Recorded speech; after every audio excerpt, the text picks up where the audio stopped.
Hello, my name's Paul Filippo. I am a science fiction writer, author of over 25 books of science fiction and fantasy, even a couple of mystery novels. And I've been asked to talk to you today about a new project, one that's very near and dear to my heart, one I'm very excited about. It's the script for a movie called Chimera. And I believe it has immense potential to deal with some very significant issues facing us in the near-term future. But before I delve into the exact nature of this project, the nature of the script, I'd like to just talk briefly about what attracts me to the science fiction field. It's often been said that science fiction is the only literature that deals with our world as it currently exists. We're a heavily technologized civilization at the moment. It wasn't always so, but over at least the last 200 years, mankind has come to rely more and more on technology with all its attendant good points and bad points. And science fiction has arisen in parallel with this development to discuss and explore and probe the exact nature of the kind of world that we live in. So it's always attracted me ever since I was a child. I've been reading science fiction all my life, and eventually I got the notion that I could write it, and had a career that somewhat justifies that long ago dream.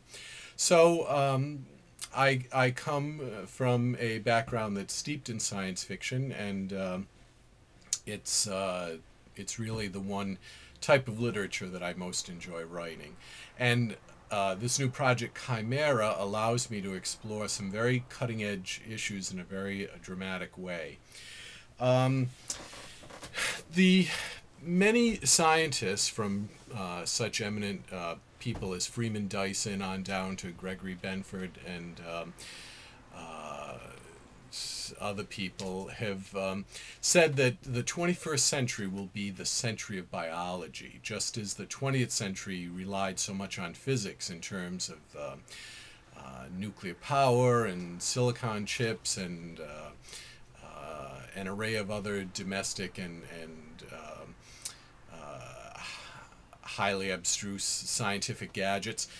Just as the previous century was one that relied on physics, so the current century that we're in, the 21st century, will be one that relies heavily on biology, the facts of biology and genetic engineering. We've seen this all around us already with the mapping of the human genome and certain medical improvements that have arisen from intense understanding of how our physiology works and how biology works in general. So all the trends point towards genetic engineering being a prime mover of everything we are going to come to experience in the upcoming century. But unlike physics, biology holds a greater potential, I think, because it holds the potential to determine or undermine or influence exactly what it means to be human, what it means to be an animal, where the interface is between those two realms that were once formerly seen as so separate. So unlike, say, the development of the atom bomb, which of course held immense power to alter the map of civilization, it never really threatened our identity as a species, whereas biology and genetic engineering holds that potential. So it's an even more perilous and yet exciting time that we live in and we face in the near future.